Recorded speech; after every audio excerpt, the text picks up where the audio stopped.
मैं एक बार सो रहा था, या शायद सो नहीं रहा था, बस आंखें बंद थीं। तभी एक सपना शुरू हुआ। मैंने खुद को किसी और ही रूप में देखा। मैं शैतानों का राजा था। मेरा शरीर इंसानों जैसा नहीं था। हड्डियों से बना हुआ ढांचा, ऊपर थोड़ा सा मांस चढ़ा हुआ, सड़ा सा, घिनौना।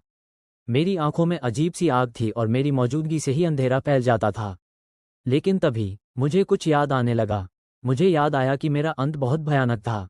मुझे याद आया कि मेरे ही शैतानों ने मुझे धोखे से घेर लिया था। मैं राजा था, फिर भी मैं बच नहीं पाया। मेरी ताकत छीन ली गई थी। मेरे अस्तित्व को मिटाने की कोशिश की गई थी।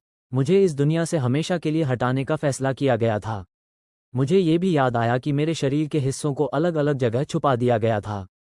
कुछ हिस्सा कहीं दफन कर दिया गया और कुछ को ऐसी जगह फेंक दिया गया जहां कोई इंसान कभी न जाए। ऊंची ऊंची पहाड़ियां, सुनसान, खामोश और डर से भरी हुई। और अब मैं खुद नहीं जानता था कि मैं जिंदा हूं या मर चुका हूं। मैं उन्हीं पहाड़ियों में भटक रहा था, अपनी ही मरी हुई देह को ढूंढ रहा था। हर कदम पर मुझे हर कदम पर मुझे याद आता जा रहा था कि मेरे साथ क्या किया गया था और किसने किया था। सबसे डरावनी बात यह थी कि मैं अब भी खुद को राजा महसूस कर रहा था, लेकिन मेरे पास कोई शरीर नहीं था। मैं सिर्फ एक आत्मा था जो अपने ही अतीत को खोज रही थी।